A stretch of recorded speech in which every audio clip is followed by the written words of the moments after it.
नमोस्तुते व्यास विशाल बुद्धे प्रफुल्लविन्दायत पत्रनेत्रं येन त्वया भारत तैलपूर्णं प्रज्वालितो ज्ञानमयः प्रदीपः।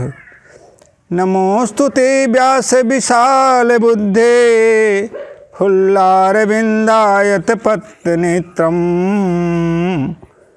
येन त्वया भारत तैलपूर्णं प्रज्वालितो ज्ञानमयः प्रदीपः। शान्ताकारं भुजगशयनं पद्मनाभं सुरेशं विश्वाधारं गगनसदृशं मेघवर्णं शुभांगं लक्ष्मीकान्तं कमलनयनं योगिभिज्ञानगम्यं वन्दे विष्णुं भवभयहरं सर्वलोकैकनाथं। शान्तं शाश्वतप्रमेयमनघं निर्वाणशान्तिप्रदं ब्रह्मा विष्णुफणीन्द्रसेव्यमनिशं वेदान्तवेद्यं विभुं रामाख्यं जगदीश्वरं सुरगुरुं मायामनुष्यं हरिं वन्देऽहं तं शेषकारणपरं भूपालचूडामणिं। मनोजवं मारुततुल्यवेगं जितेन्द्रियं बुद्धिमतां वरिष्ठं वातात्मजं वानरयोथमुख्यं श्रीरामदूतं शरणं प्रपद्ये। अतुलितबलधामं हेमशैलावदेहं धनुजमनकृशानं ज्ञानिनामाग्रगण्यं सकलगुणनिधानं वानराणामधीशं रघुपतिप्रियभक्तं वातजातं नमामि। सुमेरी पवने सुते पवन नामो अपनी वैश कर राखे श्री राम।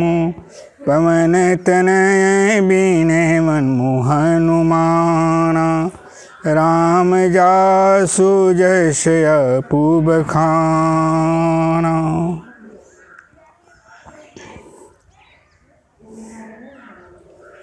कृष्णाय वासुदेवाय हरे परमात्मने प्रणतक्लेशनाशाय गोविंदाय नमो नमः।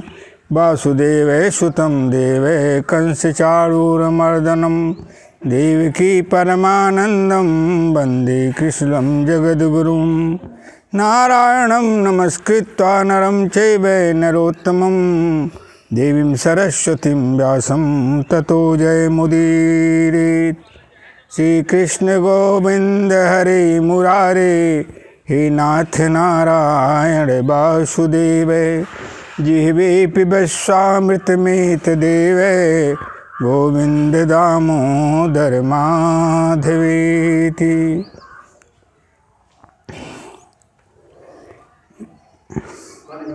समस्त सृष्टि का रक्षा कवच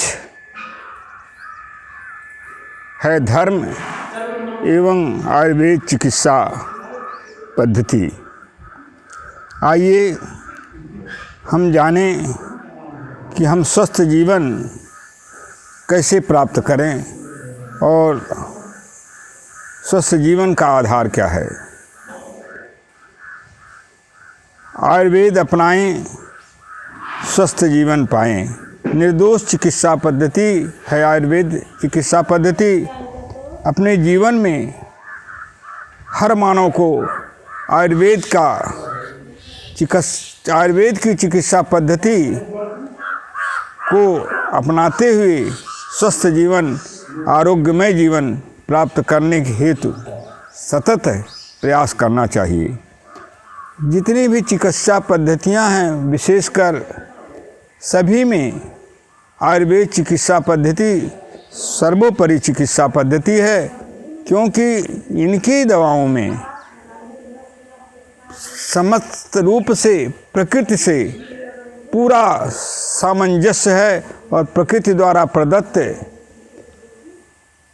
जड़ी बूटियों रसायनों के ही माध्यम से आयुर्वेद चिकित्सा पद्धति में चिकित्सा प्रदान की जाती है और स्वस्थ जीवन का आधार वह चिकित्सा पद्धति बनती है।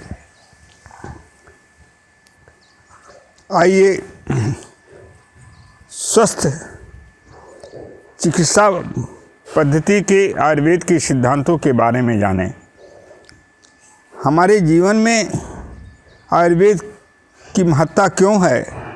आयुर्वेद चिकित्सा शास्त्र का प्रयोजन ही है स्वस्थस्य स्वास्थ्य रक्षणम विकार प्रशमनम च, अर्थात स्वस्थ व्यक्ति के स्वास्थ्य की रक्षा और रोगों को दूर करना ही आयुर्वेद का उद्देश्य है।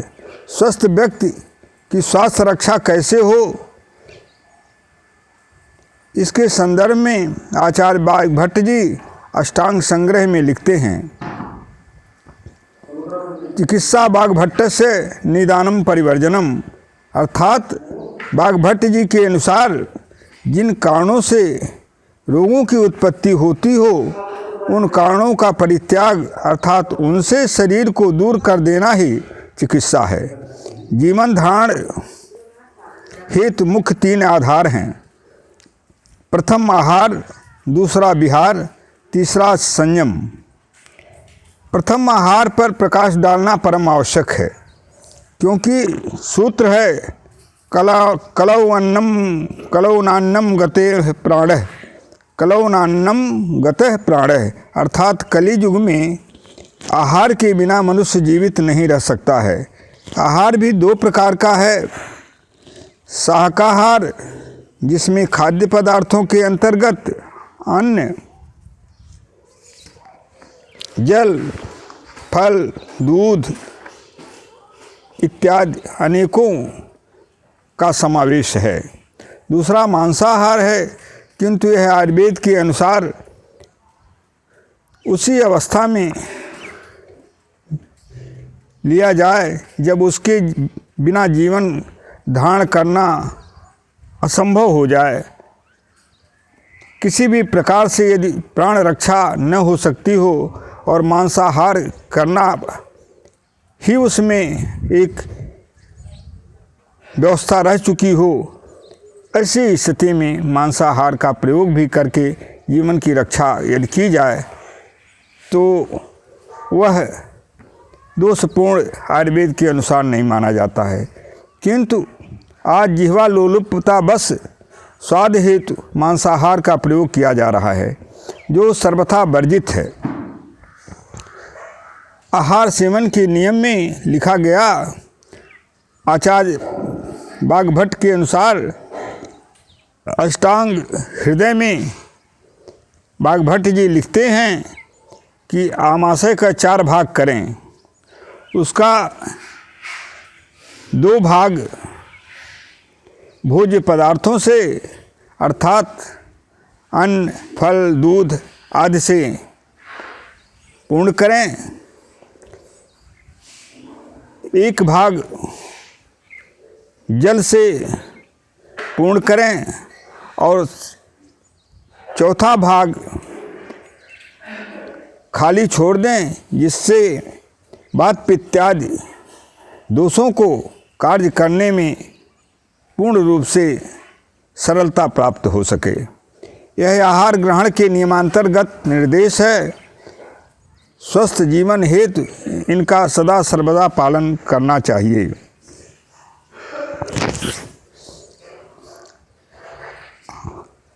इसके बाद मानव जीवन की सुरक्षा यदि कोई भी व्यक्ति चाहता है तो उसे इन नियमों के अंतर्गत अपने को प्रतिष्ठित करने की परम आवश्यकता है। दूसरा पक्ष विहार आता है। विहार के बारे में लिखा गया कि हम किस तरह से जीवन में अपने को विहार कैसे करें, क्या नियम हैं, अर्थात उन नियमों का पालन हमारे स्वस्थ जीवन के लिए परम आवश्यक है। विहार में ब्राह्म मुहूर्त में उठ जाना परम आवश्यक है और ब्राह्म मुहूर्त में उठने के बाद नित्य क्रियाओं का संपादन करने के बाद भगवत चिंतन, भगवत आराधना, भगवत कृपा प्राप्ति हेतु अस्तमन, वंदन, नमन, ध्यान इत्यादि परम आवश्यक है। और जो प्रकृति देवी हैं उनके साथ हम किसी भी रूप में ऐसा कोई भी व्यवहार न करें जिससे हमारे पांच तत्व क्षिति, जल, पावक, गगन, समीर, ये जो मुख्य तत्व हैं जिनसे हमारा शरीर निर्मित हुआ है और जो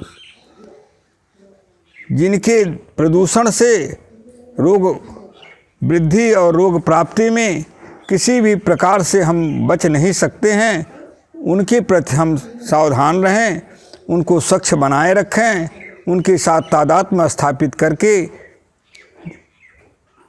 इस प्रकृति में, प्रकृति माँ की गोद में विहार करें और स्वच्छ वायु का सेवन करें, स्वच्छ जल का सेवन करें और जो पंच तत्व हैं उनको पूर्ण रूप से हम प्रदूषण मुक्त बनाए रखें, ये विहार के अंतर्गत आता है।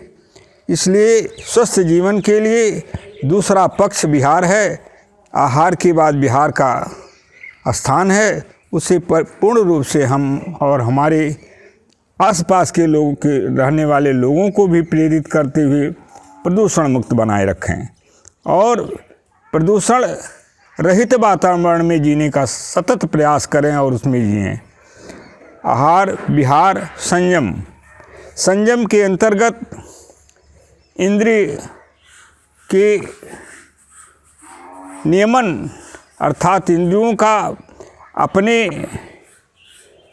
शिक्षागामी होने से रोकना, उनको जो ग्रहणीय हैं, जो स्वास्थ्य के लिए आवश्यक हैं, जो जीवन धारण के लिए जो वस्तुएं अपेक्षित हैं, उनको उस नियमांतर्गत हम ग्रहण करें जो हमारे जीवन के लिए पूर्ण रूप से लाभप्रद हों।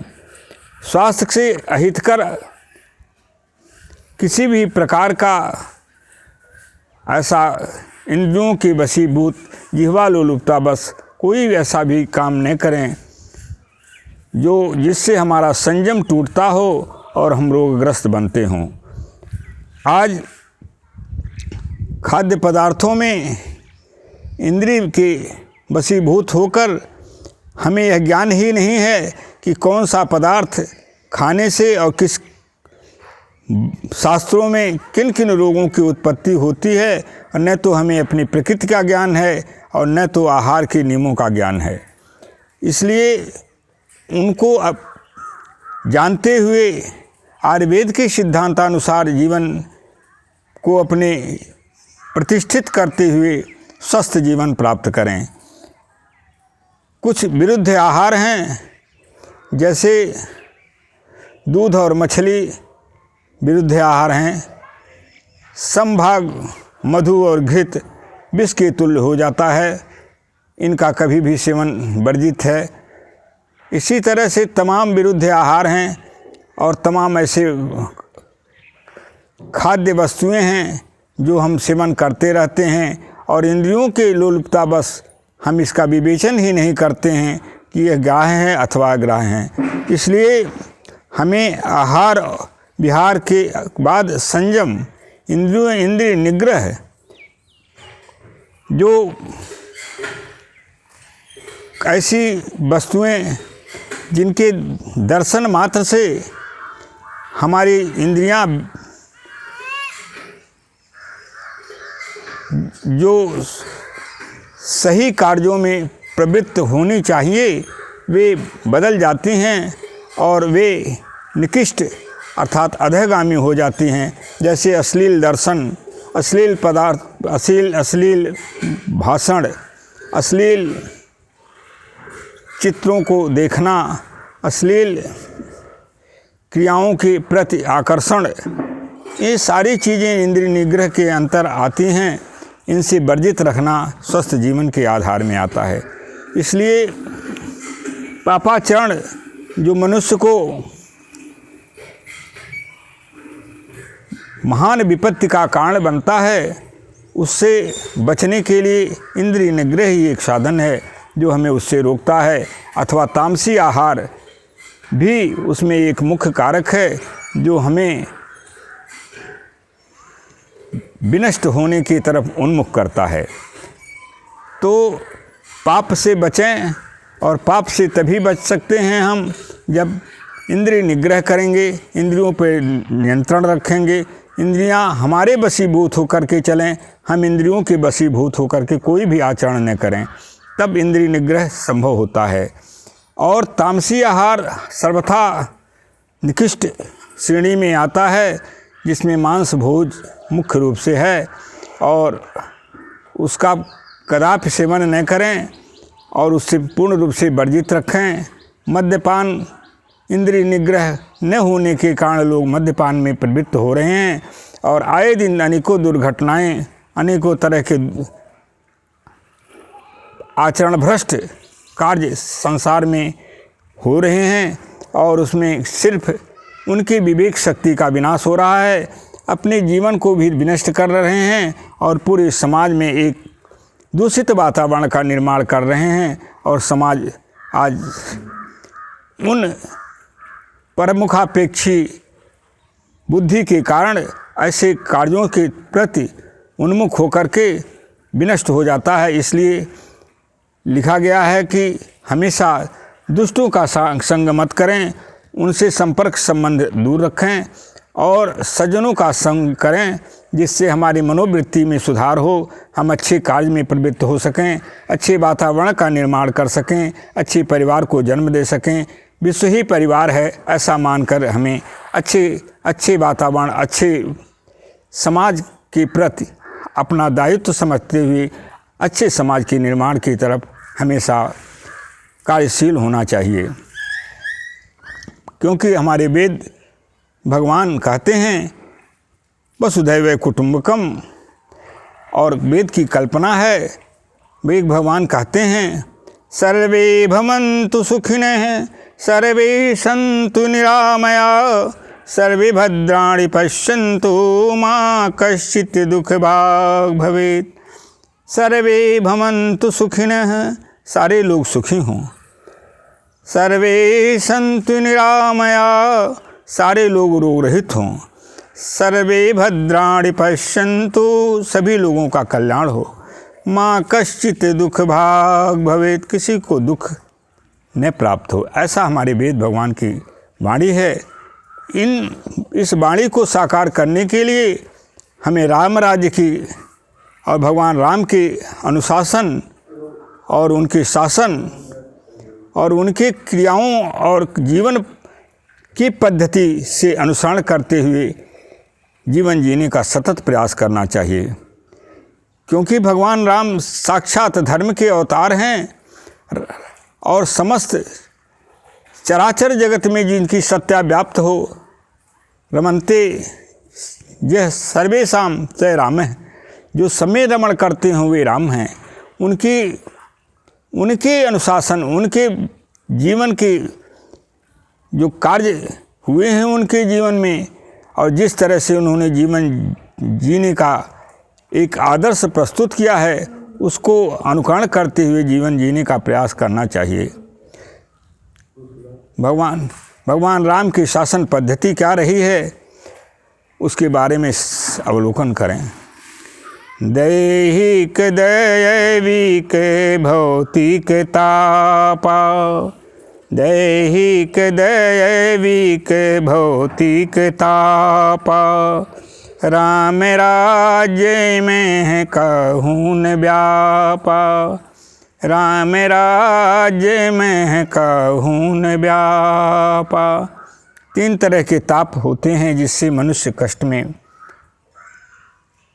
व्यथित होता है, कष्ट को प्राप्त करता है। वे कौन कौन हैं? दैहिक शारीरिक, दैविक ईश्वरी को, भौतिक सांसारिक कष्ट। इस तरह से 3 प्रकार से मानव कष्टों से जुड़कर महान कष्टों और दुखों को भोगता है। और वे समस्त कष्ट भगवान राम के राज्य में पूरी तरह से समाप्त हो गए, क्योंकि भगवान राम धर्मावतार हैं, धर्म के साक्षात मूर्ति हैं। जहाँ धर्म है वहाँ पाप का प्रवेश ही नहीं है, और जहाँ पाप नहीं है वहाँ कष्ट ही नहीं होता है, समूल विनाश हो जाता है कष्ट का। क्योंकि लिखा गया है शास्त्रों में, दुख पापस्य कारणम, दुख मनुष्य को क्यों होता है, उसके पीछे पाप ही का उसका कारण है। और पाप होने में इंद्रिय निग्रह न होना, आत्म संयम न होना, अर्थात आहार विहार संयम के जो संयम के नियम है वो टूट जाना ही पाप का कारण हो जाता है। दुख और सुख कैसे प्राप्त होते हैं, ये नीति वचन में लिखा गया।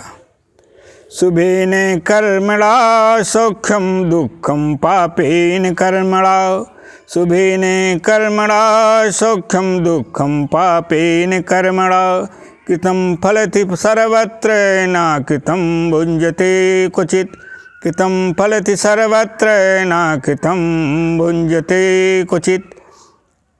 शुभेन कर्मणा सौख्यम, शुभ कर्म वेदानुकूल आचरण, वेद सम्मत आचरण ही सुख के कारण बनते हैं। दुःखम पापेन कर्मणा, और पाप के कर्म के द्वारा ही दुख की प्राप्ति होती है।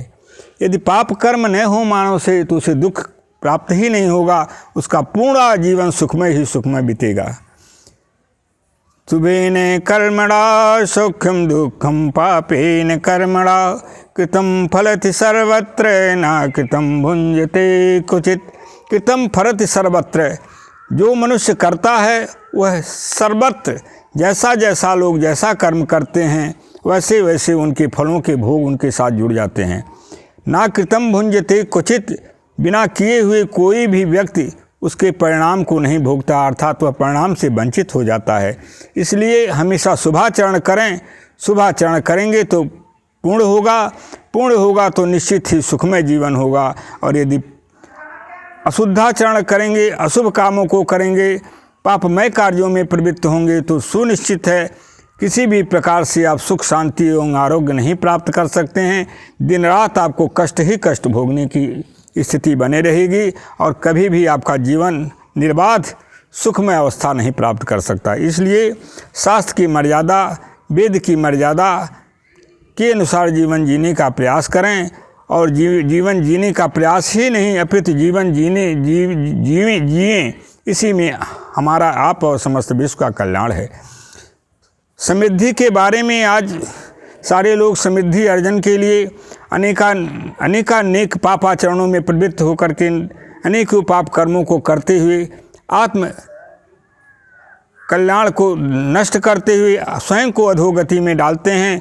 और उस परिवार को जो भी उस पापाचरण से प्राप्त धन से पोषण प्राप्त करता है, उस पूरे परिवार को दुख ही दुख की प्राप्ति होती है। इसलिए कदापि क्षणिक सुख के लिए पापाचरण का कभी भी प्रयोग न करें, पापाचरण में कभी लिप्त न हों, सही ढंग से धन अर्जित करें और उसका सदुपयोग करते हुए आत्म कल्याण के साथ परोपकार द्वारा मानव कल्याण, विश्व कल्याण के पथिक बने।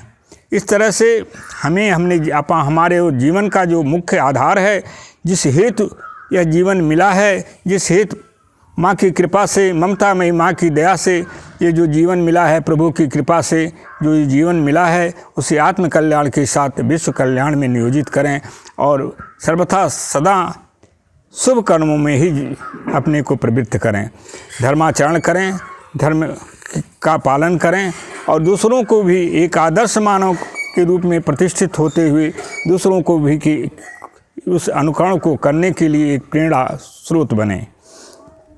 आइए भगवान माता आदिशक्ति जगदम्बा जो ममतामयी हैं, जो समस्त सृष्टि की सर्वथा पालनहार हैं, सर्वथा कल्याण करने वाली हैं, बीज रूपा हैं, उनकी आराधना करते हुए अग्रिम कार्यक्रम हेतु अपनी वाणी को विराम देना चाहेंगे।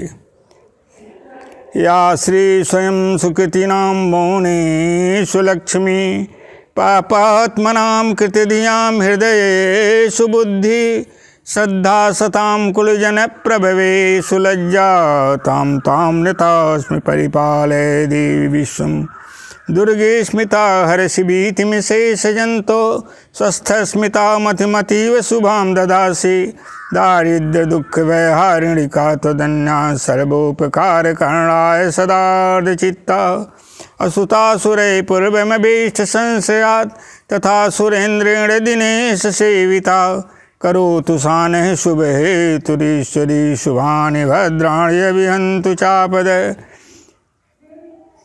सर्वाबाधा विनिर्मुक्तो धनधान्य सुतानुत मनुष्यो मत प्रसादेन भविष्यति न संशय देहि सौभाग्यमारोग्यम देहि मे परमं पदम रूपम देहि जयम देहि यशो देहि दुषो जहि स्वल्पैरहो विनिप्ते स्वराज्यं प्राप्स्यते भवान् श्रवण विपुन्न स्खलितं तो तत्र भविष्यति सर्वस्वरूपे सर्वेशे सर्वशक्ति समन्विते भव्यस्त्राहिनो देवी दुर्गे देवी नो नमोस्तुते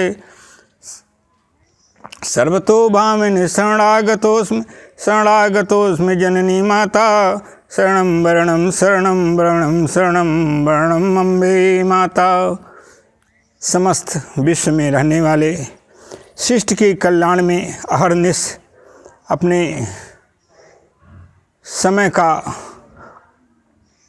नियोजन करने वाले विश्व के समस्त संत रूप में जितने संतगण हैं, ममतामयी माँ के साथ उन्हें भी अपना कोटि से बंदन अभिनंदन एवं नमन करते हुए विश्व वसुंधरा में सुख शांति आरोग्य एवं समृद्धि संपन्नता हेतु भगवत कृपा भगवती माँ की कृपा प्राप्ति हेतु कोटि से भगवान को प्रभु को नमन करते हुए और कोटि से ममतामयी माँ आदिशक्ति जगदम्बा को प्रणिपात एवं नमन करते हुए भविष्य निर्माण हेतु भविष्य में सदा कल्याण हेतु अपनी प्रार्थना करते हुए जो भी त्रुटियां हों उसे क्षमा प्रार्थी हूँ। अपनी वाणी को अग्रिम कार्यक्रम हेतु विराम देना चाहते हैं और जो भी त्रुटियां हों ममतामयी माँ भगवान और समस्त संतगण और समस्त विश्व के समस्त मानवजन उसे क्षमा प्रदान करते हुए उसे ग्रहण करें और आत्मकल्याण के साथ विश्व कल्याण में अपनी ऊर्जा का प्रयोग करें।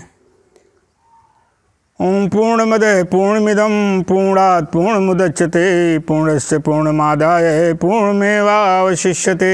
ओम शांति शांति शांति।